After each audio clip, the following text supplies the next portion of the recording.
여러분들은 오늘 본문 이제 다윗의 이야기거든요. 다윗의 이야기이고 아주 간략하게 설명을 하고 있어요. 예. 우선 다윗은 왕위 등극을 2번을 합니다. 왕이 2번 왕이 되는 거예요. 어느 때냐 하면은 30살 때 유다 지역을 중심으로, 그러니까 다윗의 고향이죠. 예. 유다 지역을 중심으로 해서 왕국을 이제 나라를 하나 세워가지고 거기서 이제 왕이 돼요. 그때는 아직 사울 임금이 살아있을 때죠. 사울 임금이 눈을 시퍼렇게 뜨고서 다윗을 잡아 죽이려고 쫓아다닐 그럴 때였었습니다.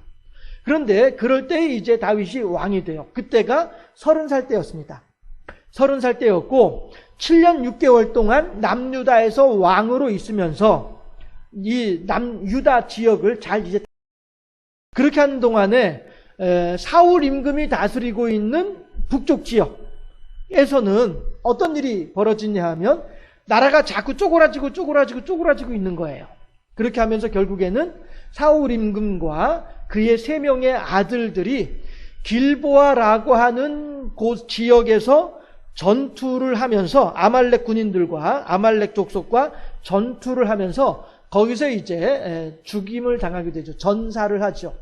참 희한한 것이 무엇이냐 하면 아말렉이라고 하게 되면은요, 사울이 이스라엘의 임금이 돼가지고 몰락하기 시작하는 그 출발점이 아말렉 전투거든요.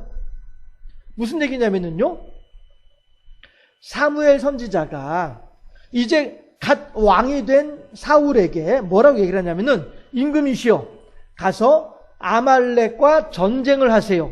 하시되 아말렉의 나이 고하를 막론하고 남녀노소를 물론하고 심지어 그들의 짐승들까지 싹 다 진멸하세요. 이것이 하나님의 뜻입니다. 라고 하면서 사무엘 선지자가 이제 갓 이스라엘의 왕이 된 사울에게 말을 했어요. 그랬더니 사울이 예, 알겠습니다. 예, 선지자님의 말씀대로 하지요. 예, 하나님의 말씀인 줄로 알고 그렇게 하겠습니다. 하고서 갔는데 정말로 아말렉을 진멸했느냐? 아니란 말이에요. 아말렉 사람 중에 몇몇을 살려놓았어요. 살려놓았다가 그때의 사울에 의해서 살아난 사람들, 그 사람들 가운데 한 사람이 누구예요? 에스더서에 나오는 하만인 거예요. 역사가 그렇게 진행이 돼요. 사울이 살려주었던 아말렉 족속이었는데 그 사울에 의해서 살아났던 아말렉 족속들이 겨우겨우 살아나가지고 후대에는 도리어 유대인들을 다 진멸하려고 하는 그 일을 하는 하만이 되더라 하는 거예요. 이거 참 희한하죠? 예. 역사가 그렇게 흘러가고, 그리고 그건 이제 짧게 사울만 두고 보자면은 사울이 그때 그렇게 해서 살려준 아말렉 사람들, 그렇죠? 그리고 또한 그때 무엇을 했어요? 짐승들도 다 죽이라고 했는데 짐승들도 살려놨어요. 사무엘이 나중에 와가지고 보더니면서도 임금님 이게 무슨 소리요? 내가 분명히 임금에게 얘기하기를 하나님께서 진멸하라고 하셨으니 다 진멸하라고 말을 전했는데 무슨 소리요? 했더니 아니요, 왜요? 다 진멸했는데요. 하나님 말씀대로 다 진멸했습니다. 그런데 저 진중에서 들려오는 저 짐승의 소리는 뭡니까 대체? 왜 이 진중에 짐승이 살아있는 겁니까? 라고 얘기를 하니까 그제서야 사울 임금이 뭐라고 얘기를 했냐면은 예, 선지자님, 이놈의 양들이 워낙에 토실토실하니 좋아가지고 하나님께 제사 드릴 때 하나님께 제물로 바치려고 남겨놓은 것입니다. 라고 얘기를 하는 거예요. 하나님이 그지예요? 하나님이 그지예요? 아니, 하나님이 받으실 제물이 없어가지고 그래 아말렉 족속의 제물을 하나님께서 받으셔야 됩니까? 이건 하나님의 이름을 망령되이 일컫는 자의 전형적인 모습이 되는 거예요. 하나님을 거짓갱갱이로 생각을 하고 그렇게 만들어버리는 거예요. 예, 자기의 욕심을 가지고서 아이고 예 죄송해요. 제가요 워낙에 보니까 짐승이 토실토실하니 살이 찌고 고기도 많을 것 같고 새끼도 잘 나올 것 같고 그래가지고 내가 욕심이 생겨가지고 그래서 좀 남겨놓은 거예요. 이렇게 얘기를 했으면 얼마나 좋아요. 그렇게 말하자. 그게 사실의 진심이거든요. 자기 마음이거든요. 아말렉 지파는 왜 살려놓습니까? 그렇게 함으로써 아이고 사울 임금님 감사합니다. 임금님의 은혜가 하해와 같사옵니다. 우리가 다 죽을 운명이었는데 임금님께서 살려주시 너무너무 감사합니다. 이 소리 듣고 싶어가지고 살려놓은 거거든요. 사울이. 결국 하나님은 사람이든 짐승이든 다 진멸하라 해서 이 땅에서 씨를 말려버려라. 왜 그래요? 악은 도말해야 되는 거거든요. 집안의 누룩은 6월절이 무교절이 되면 집안의 누룩은 한 톨도 있으면 안 되는 거예요. 악의 근원은, 악의 씨앗은 싹 다 없애버려야만 하는 거예요. 얼마 전에도 이 경주 지역의 뉴스에서 또 저 월성 해자에서 발견한 그 연꽃 씨, 그 물에 자라나는 연 있잖아요, 연. 예. 그 연의 씨를 이제 또 뭐 발견을 했어요. 예. 가시연이라고 하던데, 예. 씨를 발견을 했는데, 1000년이 넘는 동안에 그대로 살아있는 거예요. 그래가지고, 이거를 이제 심어서 꽃을 피운 거죠. 꽃을 피웠더니, 예. 지금의 가시연과는 모습이 다르다 이거예요. 1000년 전에 그 가시연의 모습을 볼 수 있더라. 막 이런 얘기를 하는 거예요. 이게 무슨 얘기예요? 씨앗이라 할지라도 죽지 않고 1000년을 견뎌내는 거예요. 이게 씨의 힘이에요. 집안에 누룩 한 톨이라도 남겨두지 말라고 하는 이유가 뭡니까? 이놈의 누룩이 스멀스멀 피어나게 되면은요, 온 집안을 누룩으로 다 만들어버릴 그런 판이거든요. 그러니 누룩에 누자도 있으면 안 된다. 무교절 기간 중에는. 이거는 우리들의 심령이, 우리들의 영혼이 그만큼 하나님을 향하여서 죄악에 대해서는 말갛게 도말시켜버리고 하나님을 향하여서 흠없고 점없는 정결한 심령으로 서 있어야만 한다. 그걸 말씀하시는 거거든요. 그런데 사울은 그렇게 했습니까? 아니란 말이에요. 아이고 사울 임금님 감사합니다. 우리들이 아말렉 족속으로서 마땅히 죽어 마땅했는데도 불구하고 우리들을 살려주시니 임금님의 은혜가 하해와도 같사옵나이다. 내가 머리를 풀어서 내가 집신을 삼아서라도 내가 은혜를, 이런 식으로, 예, 이 찬사를 받고 싶었던 거예요, 사울이. 땅이 그들을 진멸함으로써 하나님께 영광 돌려야 되는 그러한 위치에 서 있는 사울이 하나님께 영광 돌리는 것보다도 자기가 아말렉으로부터 영광 받기를 더 원했던 그러한 사람이 사울이었단 말씀이에요. 짐승도 마찬가지로 살려놓음으로써 자기의 재산을 뒷돈 챙기려고 했던, 예, 요즘 흔히 하는 말로 말하면은 뒷돈 챙기려고, 자기 주머니 챙기려고 했던 사람이 사울이었단 말이에요. 하나님의 명령보다 자기의 재물을 더 소중하게 여겼던 사울. 그러므로 인해서 결국 그때부터 사울은 본격적으로 무너지기 시작을 하거든요. 망가지는 거예요. 그러다가 결국엔 마지막에 어디서 완전하게 망가지냐면은 길보아 전투에서 망가지는데, 길보아 전투에서 누구랑 싸웠냐면은 바로 그 아말렉 족속하고 싸웠단 말이에요. 내가 살려주었던 그 지파들하고 싸워가지고 죽은 거란 말이에요. 참 역사의 아이러니지요. 예, 그렇게 해서 아무튼 제안에 사울과 그의 세 아들까지 다 죽어버리고 말았어요. 사울 임금은 멸문지화를 당한 거죠. 오직 아들 하나 무비보셋이라고 하는, 사울로 보았을 때는 손자, 사울의 아들 요나단의 아들이니까 사울에 봤을 때 손자 무비보셋이 하나 살아남았을 정도로 그렇게 사울의 집안은 풍비박산이 나버리고 맙니다. 그렇게 하니까 그때가 어느 때냐면은 다윗의 나이 37살 때.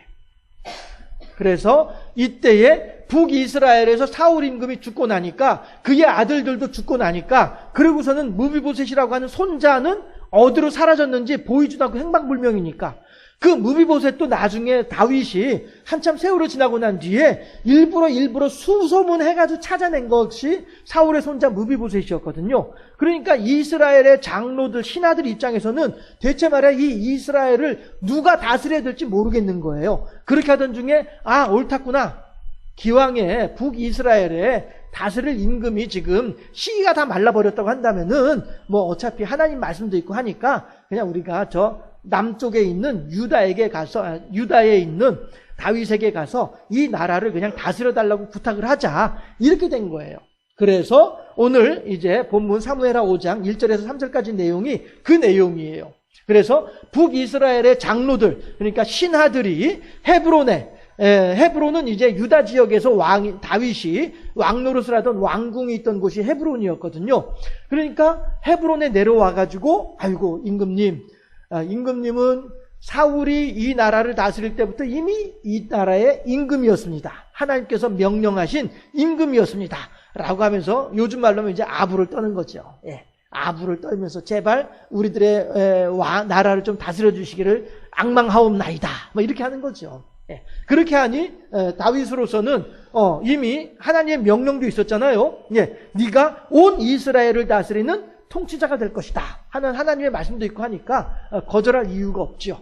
예. 오케이, 좋다 하고서 이제 헤브론에서 하나님 앞에 맹세를 하고 이 말씀을 드리고 예배를 드리고 이러고서 이제 올라가서 예루살렘에 가서 이제 왕 노릇을 이제 하게 되는 것이 그런 이제 상황이 펼쳐지게 됩니다. 그렇게 했을 때에 4절과 5절에서는 아주 간략하게 얘기를 하고 있어요. 뭐라고 얘기를 하죠? 오늘 본문 4절 5절 한번 읽어보도록 하실까요? 4절 5절 합독합니다. 다윗의 나이가 30세에 왕 위에 올라 40년 동안 다스렸으되 헤브론에서 7년 6개월 동안 유다를 다스렸고 예루살렘에서 33년 동안 온 이스라엘과 유다를 다스렸더라. 아멘. 아주 이렇게 간략하게 얘기를 하고 있어요. 해서 헤브론에서 7년 6개월, 그 다음에 예루살렘에서 33년, 이렇게 해서 총 40년을 나라를 다스렸다. 이렇게 얘기를 아주 간략하게 표현을 하고 있습니다. 그리고 또 우리 다윗 하게 되면 적어도 우리나라 사람들은 적어도 제가 알고 있는 사람들 중에는 여러분들도 마찬가지고요. 성경 인물 중에서 제일 좋아하는 사람이 누구냐 하게 되면은 다윗 이렇게 하는 사람들이 부지기수일 거예요. 물론 예수님 빼고 예수님 빼고 사람들 중에서 하면은 다윗 하는 사람이 상당히 많을 것이고 그 다음에 많이 나오는 사람들이 이제 바울 이렇게 하지 않을까 생각을 해요.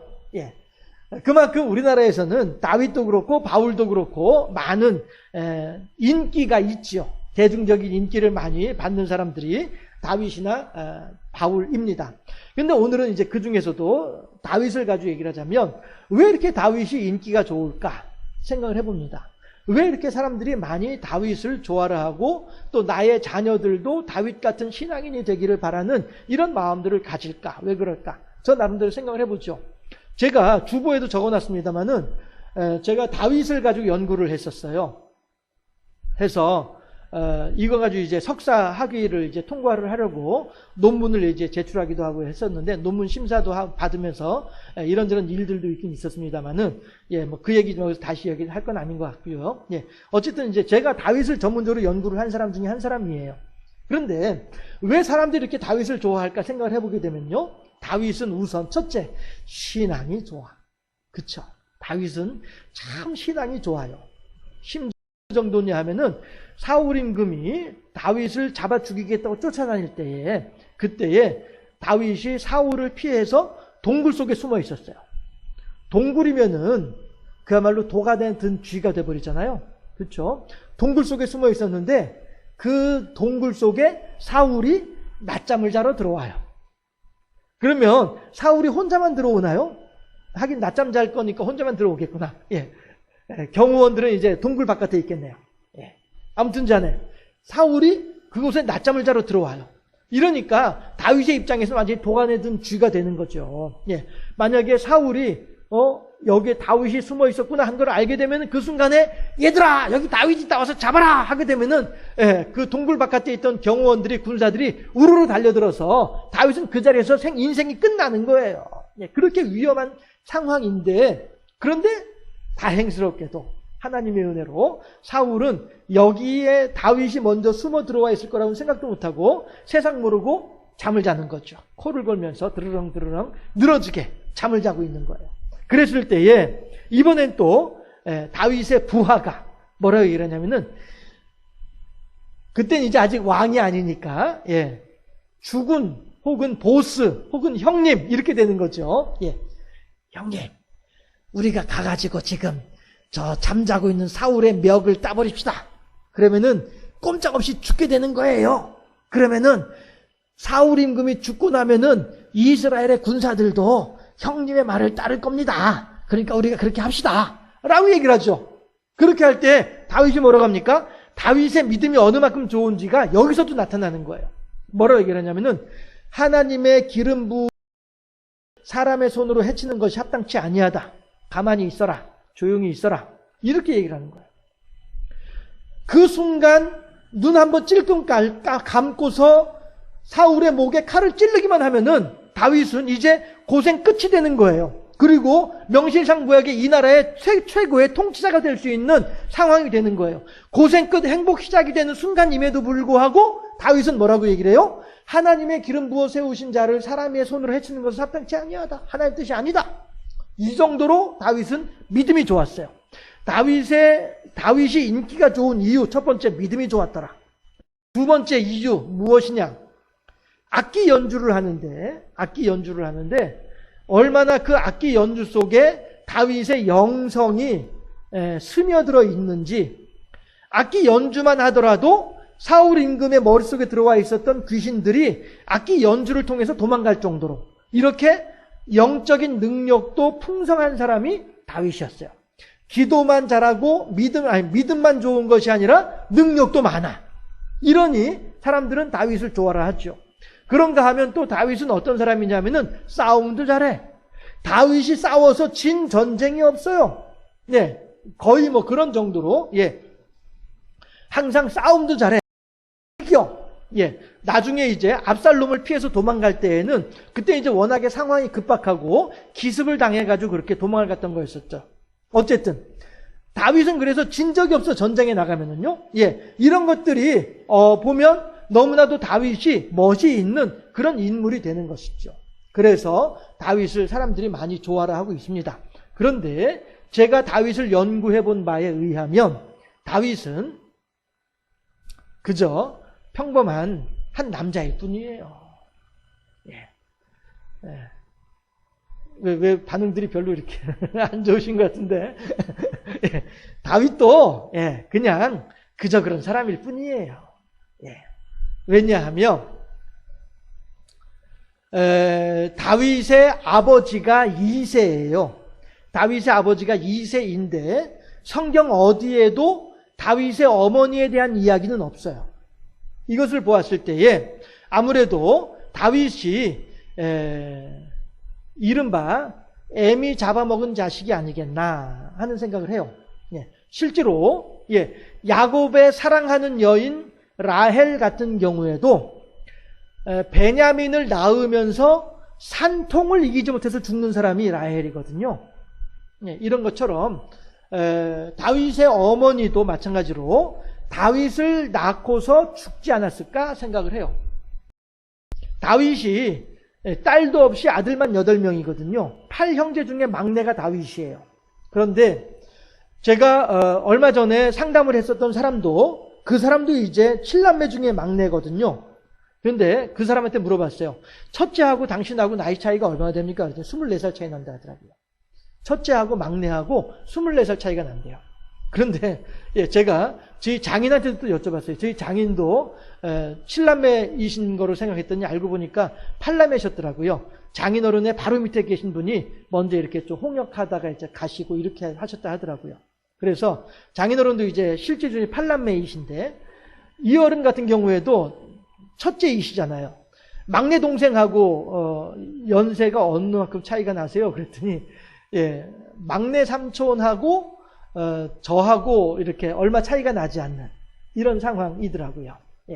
그러니 8명의 자녀를 낳았다 하게 되면 다윗의 첫째 아들하고, 그러니까 다윗의 첫째 형하고 다윗하고의 나이 차이가 적어도 20살 가까이는 차이가 나지 않을까 생각을 해보는데, 그럼 그만큼은 아닐 것 같기는 해요. 그만큼은 그러니까 첫째하고 다윗하고는 20살 가까이 차이가 날 수도 있겠어요.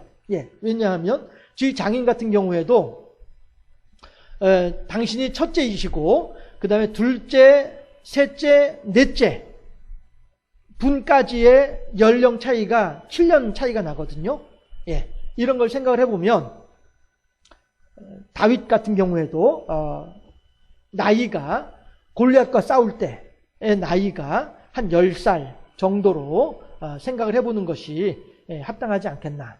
아니면 한 13살 13살 너무 많은 것 같아요. 솔직히 13살이면은 다윗 어머니가 1년에 한 번씩 애를 낳아야만 하는 상황이거든요. 근데 실질적으로 1년에 한 번씩 애 낳기가 쉽지가 않은 일이니까. 예. 어쨌든 그 어린 나이에 다윗이 어린 나이에 다른 형들은 가지 않는 여름 목장에 가 있었다라고 하는 것을 생각을 해보면 이것은 요즘 말로 하면은 가정폭력이나 마찬가지였다. 이렇게도 생각을 해보겠고요. 또 한편으로는 그만큼 다윗의 집안이 가정 경제가 넉넉하지 않았겠구나. 그렇게 어린 아이조차도 일을 시킬 수밖에 없는 그러한 가난한 집안이 없겠구나 라고도 생각을 해보게 되기도 하고요. 어쨌든 다윗은 그렇게 어린 나이에 10살 정도의 어린 나이에도 이미 산꼭대기에 올라가서 양을 잡아먹으려고 쫓아오는 곰하고 싸우고 늑대하고 싸우는 이런 인생을 살았던 사람이 다윗이었더라라고 하는 거예요. 그런가 하면 이스라엘의 왕이 되었을 때에도 밧세바하고의 사이에서 또 그러한 부적절한 관계 또 있기도 했었고, 또 다윗의 이 자녀들 이렇게 기록으로 13명 정도의 이제 자녀들이 딸아들 합쳐가지고 그렇게 이제 자녀들이 있는데 그 자녀들 중에는 일찍 죽은 것으로 생각되는 그런 아들의 이름도 있기도 하고요. 첫째 아들 같은 경우에는 비록 이복 동생이긴 하지만 여동생을 강제로 못된 짓을 해가지고 그렇게 해서 이제 죽은 아들이 첫째 아들이고, 그 다음에 둘째 아들은 그렇게 저렇게 해서 이제 이름만 있을 뿐이지 전혀 기록이 없는 그런 아들이 둘째 아들이고, 그 다음에 셋째 건너뛰어서 넷째 아들 같은 경우에는 그 아버지 다윗을 향하여서 죽이겠다고 칼을 들이밀고 이렇게 역적 모의를 하고 군사 반란을 일으키고 했었던 사람이 넷째 아들이기도 하고요. 그렇게 하고 이제 그래서 첫째 아들도 죽고 둘째 아들도 기록에서 사라지고 넷째 아들 압살롬도 죽고, 그러고서 이제 다윗도 이제 마지막에 나이 많아 늙어서 이제 죽으려고, 그때쯤에 가만히 있었던 셋째 아들이 또 들고 일어나가지고 내가 왕이 되겠다 하고 이제 또 나서기도 하고요. 그래서 결국에는 그 셋째 아들도 또 이렇게 다윗이 자기 살아있는 동안에 벌써 아들을 최소한 3명 이상을 죽음을 몰았던 사람이, 죽는 현장을 바라보았던 사람이 다윗이기도 했던 것이었었죠.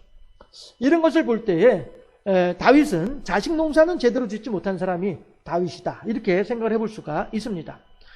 다윗의 뒤를 이어서 솔로몬이 왕이 됐지 않았느냐, 솔로몬이 얼마나 믿음이 좋으냐라고도 할 수도 있어요. 그러나 그가 죽고 난 뒤에 곧바로 나라가 갈라져 버리고 마는 것을 보게 되면 솔로몬도 정치를 잘한 사람이라고는 할 수가 없어요. 이건 결과적으로 놓고 보았을 때 그래요. 네. 실제로 르호보암, 솔로몬의 아들 르호보암이 왕이 됐을 때에 사람들이 와가지고 르호보암한테 그런 얘기를 하잖아요. 당신의 아버지 솔로몬이 우리들을 너무 힘들게 했어요. 그러니까 당신은 제발 좀 우리들을 좀 편하게 해주면 좋겠어요. 이렇게 얘기할 정도 아니었습니까? 그러면 그건 솔로몬이 결코 정치를 잘한 것은 아니란 거예요. 또한 솔로몬이 믿음이 좋았느냐? 아니에요. 솔로몬도 믿음이 되게 안 좋았어요. 마지막에 나이 많아 늙어져가지고 그때 비로소 이제 정신을 차려가지고 믿음이 좋아진 것일 뿐이지, 그 이전에는 솔로몬은 믿음이 좋은 사람이 절대 아니에요. 이런 것을 볼 때에 다윗이 자식 농사는 제대로 짓지 못했다. 그러면 그것이 다윗 때문이냐? 그건 아니라는 거예요. 왜냐하면 다윗의 아버지 이새가 다윗을 너무나도 홀대하고 학대했어요. 너무 방치했어요. 거기엔 아마도 애미 잡아먹은 자식이라고 하는 그러한 원망의 마음도 들어있겠죠. 그렇게 생각이 되어지고요. 이새의 아버지는 누구냐면은 오벳이에요. 그럼 오벳은 누구냐면은 룻, 우리가 이제 잘 알고 있는 룻 있죠. 그 모압 여인으로서 나오미 집안에, 엘리멜렉 집안에 시집 와가지고 보아스라고 한 사람과 더불어서 결혼을 해가지고 아기를 낳았던, 그때 낳은 아기가 오벳이거든요. 이런 과정들을 통해서 결국에는 다윗의 사람이 못나서 자식 농사를 제대로 못 지은 것이 아니고 조상들부터 우리가 흔히 말하는 쓴뿌리, 조상의 쓴뿌리 때문에 다윗도 영향을 받은 사람이더라 라고 하는 것을 알 수가 있습니다. 제가 왜 이렇게 구구절절히 이런 이야기들을 하느냐 하게 되면, 과연 하나님께서는 다윗을 분명히 사랑하기는 사랑하세요. 하나님께서 다윗을 사랑하신다는 사실은 변함이 없습니다. 분명한 사실입니다. 그러면 왜 그러셨을까? 우리들은 얼른 생각을 해볼 때에 우리가 생각하고 있었던 다윗의 그 좋은 면들, 그 면들 때문에 하나님께서 사랑하시겠거니 라고 생각을 하고 있습니다. 그렇지만 저는 여러분들과 같이 이 본문을 통해서 생각해 보고 싶은 것은 무엇이냐 하면, 하나님은 다윗이 밝은 면을 보일 때뿐 아니라 다윗이 어두운 면을 가지고 있을 때조차도 하나님께서 사랑하셨다는 사실, 이걸 얘기하고 싶은 거예요. 우리가 이걸 생각해 보고 싶은 거예요. 우리들도 마찬가지로 내가 하나님을 향해서 열심히 기도하고 열심히 신앙생활하고 하나님께 열심히 할 때에는 하나님이 사랑하시는 것 같아. 그런데 내가 기도도 하지 아니하고 예배도 제대로 안 드리고 하나님에 대해서 생각도 제대로 안 하고 그냥 내 마음대로 허랑방탕히 사는 것 같아. 이럴 땐 하나님이 나 사랑하지 않는 것 같아 라고 생각되는 이 신앙을 우리가 좀 벗어나자, 이 말씀을 드리고 싶은 거예요. 하나님은 다윗이 여기에 있을 때에도 여기에 있을 때에도 여기에 있을 때에도 다윗이 어디에 있을 때에나 항상 하나님은 다윗을 사랑해 주셨어요. 그리고 다윗은 그 여러 가지 실수를 하고 잘못을 범했음에도 불구하고 하나님이 그때그때마다 다윗의 실수를 용서해 주시고 다윗의 잘못된 부분들을 감싸 주셨기 때문에 다윗이 그렇게 위대한 임금으로 남을 수 있었던 거란 말이죠. 다윗이 항상 하나님을 향해서 정신 똑바로 차리고 있었기 때문에 하나님께서 그렇게 하신 것이 아니고, 다윗이 정신 똑바로 차릴 때나 상관없이 하나님은 항상 다윗을 사랑하셨다는 사실, 이걸 우리가 알자는 얘기예요. 마찬가지로 그러므로 나도, 다윗을 쫓아가고 있는 나도 내가 인생을 하나님 보시기에 성공적으로 살아갈 때에, 그때는 물론 하나님께서 나를 사랑하시죠. 그러나 내가 볼 때에 내가 하나님 앞에서 성공적이지 못한 것처럼 살아가는 그 순간에도 하나님은 나를 사랑하신다는 사실, 이걸 우리가 잊지 말자는 것입니다. 그래서 제가 제목을 성공주의적인 신앙과는 이제 그만이라고 하는 말을 적어 놓은 것이 왜냐하면, 내가 하나님 보시기에 정신 똑바로 차려 있을 때, 내가 하나님을 향하여서 정신을 똑바로 차리고 있다라고 생각되어지는, 누가 생각해요? 내가 생각하는 거예요. 여러분들 각자가 생각하는 거예요. 그때에만 하나님께서 나를 사랑하시는 것이 아니란 거예요. 아무리 생각해도 나는 지금 정신 똑바로 차리지 못한 것 같아. 아무리 생각해도 나는 지금 허랑방탕한 것 같아. 아무리 생각해도 나는 지금 그 예수님의 비유 말씀 가운데 나오는 둘째 아들, 집 나간 탕자 같은 모습이 지금 내 모습인 것 같아. 하나님은 나 사랑하시지 않을 거야 라고 생각하는 그 순간조차도 어떻게 한다고요? 하나님은 나를 사랑하신다는 사실이에요. 이걸 우리가 생각해 보자는 거예요. 왜요? 다윗이 밝을 때에도 어두울 때에도 하나님은 항상 다윗을 사랑하셨던 것처럼, 우리들은 다윗의 밝은 면만을 바라보면서 그러니 하나님께서 다윗을 사랑하셨지라고 생각을 하고 있지만은, 실은 하나님은 뿐 아니라 다윗의 어두운 면조차도 하나님을 사랑하시면서 그 어두운 면에 있는 그 순간조차도 하나님은 다윗을 인도하시고 돌봐주시고 이끌어 주셨다는 사실, 이걸 우리가 잊지 말자는 것이죠. 마찬가지로 우리들의 삶에 있어서도 내가 하나님 앞에 밝은 면으로 있을 때에도 하나님은 물론 나를 사랑하시지만은, 내가 하나님 앞에서 어두운 면에 있을 때 그때도 하나님은 여전히 나를 사랑하신다는 사실, 이건 잊지 말자. 다만 여기서 끝나면은 저는 여러분들 앞에 자유주의적인 잘못된 목사가 되는 거죠. 여기서 끝나버리게 되면. 다만 우리들이 어두운 면에 있을 때에 그때에도 하나님은 우리들을 사랑하시지만, 그러니까 까짓거 그럼 됐네. 네, 그래도 구원받는다고? 내가 죄를 지어도 나는 구원받는다고? 잘 됐네. 그럼 내 마음대로 죄 지으면 되겠네. 이게 아니란 것이죠.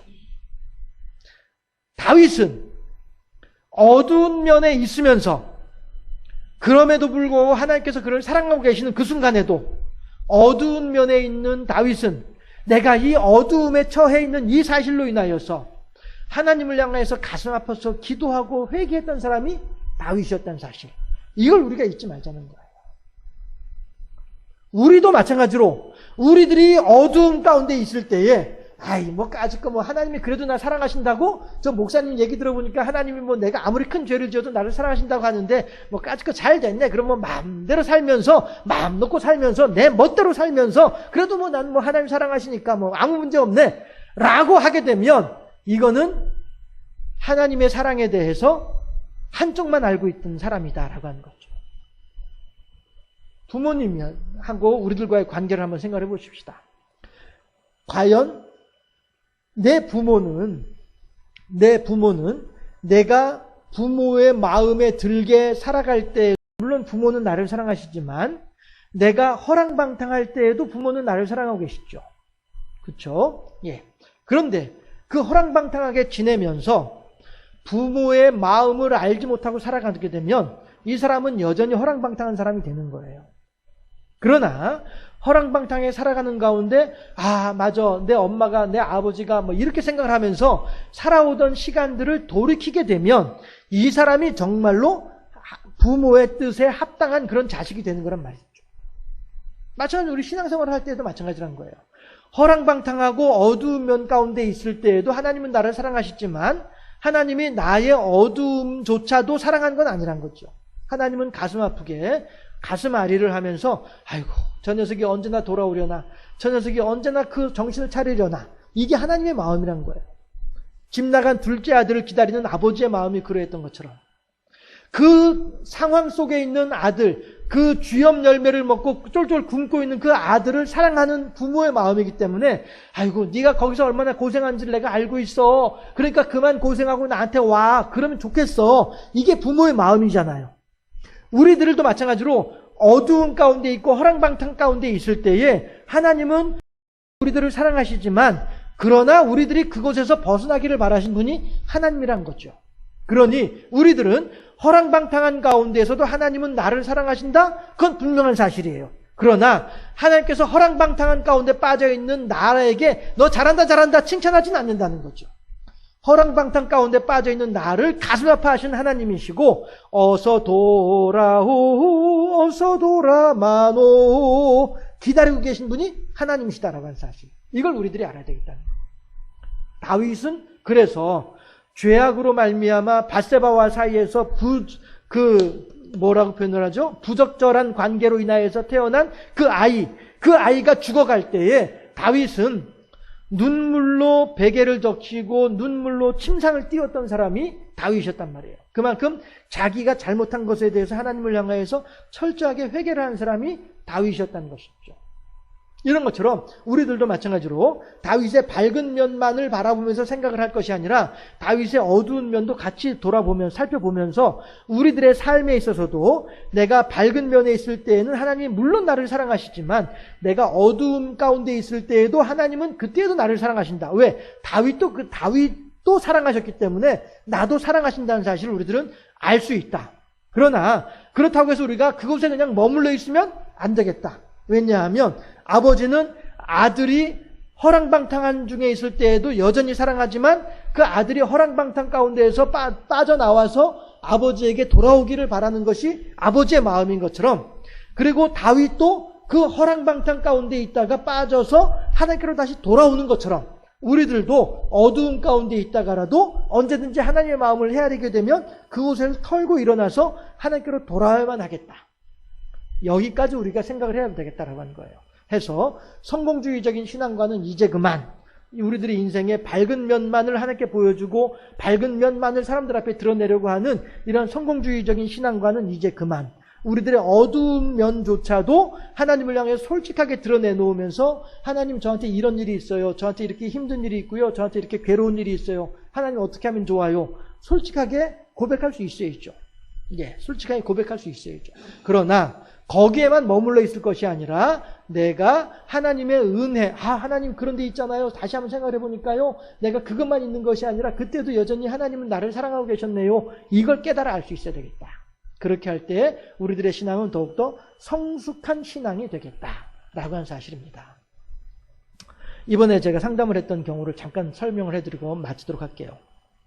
이 사람은 어머니에 대해서 제가 지난주에 여러분들에게 소개를 해드렸던가요? 어머니에 대해서 어떻게 기억만 하고 있었냐면은 할아버지가 주시는 먹을거리를 막내 손자로서 먹었는데 그 장면을 어머니한테 들켰어요. 그래가지고 어머니한테 끌려가지고 집 뒷곁에 가가지고 어머니한테 맞았어요. 이것만 기억을 하고 있었어요. 지금까지. 예. 이젠 어머니도 돌아가셨고 이 사람도 이제 나이가 이제 60 가까이 되는 상황이에요. 그 상황에서 어머니에 대해서는 맞아요. 내 어머니 기억이 있어요. 근데 뒷곁이란 것도 나중에 기억해낸 거예요. 그냥 맞은 것만 기억을 하고 있었어요. 뒷곁에서 맞은 것도 나중에 알았어요. 그래서 이제 쭉 상담을 하면서 진행을 하다 보니까 맞았던 그날 저녁에 어머니가 자기를 이렇게 한 대여섯 살 정도 된 아들이 때였었죠. 이렇게 껴안고서 토닥토닥 이제 무릎에서 재우고 있어요. 그렇게 하고 그 어머니 앞에는 큰 형이 앉아 있었어요. 큰형하고 이제 어머니랑 둘이 자기에 대한 이야기를 하는 것을 지금까지 까맣게 기억을 못하고 있다가 저랑 상담을 하면서 기억을 하게 된 거예요. 그래서 이 엄마가 대여섯 살 때 할아버지 것을 내가 가로채서 먹었다고 해서 엄마가 나를 때렸어. 이것만 기억을 하고 있었던 사람이었었는데 이제 60이 가까이 돼가지고 이제 기억이 나는 거예요. 맞아. 내가 까맣게 모르고 있었는데 지금 생각을 해보니까 그날 저녁에 엄마가 나를 품에 안고서 재웠었어. 그리고 내가 잠들어 있는 줄로 알고 엄마하고 형하고 나에 대해서 이야기를 했어. 그런데 그때 엄마가 무슨 얘기를 했냐면은 아이가 귀여울수록 매로 다스려야 된다. 매로 키워야 된다. 이 말을 했다는 거예요. 애가 이쁠수록 매로 키워야 된다라고 자기 형한테 엄마가 얘기를 하더라 이거예요. 그거를 모르고 있다가 이제 기억이 난 거예요. 60 가까이 돼서 이제 기억이 난 거예요. 그러면서 그랬구나. 나는 엄마가 나를 정말로 싫어한 줄 알았어. 이 사람이 처음으로 저한테 자기 어머니에 대해서 했던 첫 마디가 뭐였냐면요. 자기가 20살 정도 됐을 때에 어머니가 하는 얘기가 내가 지금 7남매를 길렀지만 7남매 중에 네가 제일 힘들게 길렀다. 이 말을 했다는 거예요. 이걸 가지고서 원망을 하고 있었거든요. 어머니에 대해서 원망의 마음을 가지고 있던 사람이었거든요. 그랬는데 저랑 같이 상담을 진행을 하면서 알게 된 거예요. 엄마의 본심은 그게 아니었구나 하는 걸 알게 된 거죠. 그렇게 하니까 엄마하고 나하고의 관계가 해결이 되고 나니까 형들하고의 관계도 다 그냥 제가 다른 거 할 것도 없이 그냥 다 해결이 돼버리고 말더라고요. 무슨 얘기예요? 하나님에 대한 신앙도 그렇단 말이에요. 하나님에 대한 신앙도. 하나님은 내가 밝은 면에 있을 때에만 나를 사랑하시는 것이 아니고 하나님은 내가 어두운 면에 있을 때에도 여전히 나를 사랑하시는 거예요. 그런데 사람들은 그거를 기억을 하지 못하고 밝은 면보다 어두운 면에서 내가 힘들었던 것만 먼저 생각을 하면서 하나님은 나를 사랑하지 않아. 이렇게 생각하는 사람들이 있을 수 있다는 것이죠. 말이 좀 옆으로 새나가긴 했습니다만은 성공주의적인 신앙관이라고 하는 것은 뭐냐 하면 나는 하나님을 믿는 사람이니까 늘 좋은 일만 있어야 돼. 나쁜 일은 나한테 아예 없어야 돼. 나쁜 일이 생기면은 내가 신앙생활을 잘못한 거야. 그러니까 나쁜 일에 대해서는 사람들한테 알리면 안 돼. 이건 감춰야 돼. 이렇게 생각하는 것이 성공주의적인 신앙관이거든요. 그러나 우리들은 하나님 앞에서만큼은 좋은 일이든 나쁜 일이든 다 솔직하게 드러내놓고 하나님께 기도할 수 있는, 하나님과 교통할 수 있는 그러한 신앙관을 가져야만 하겠다라고 하는 것입니다.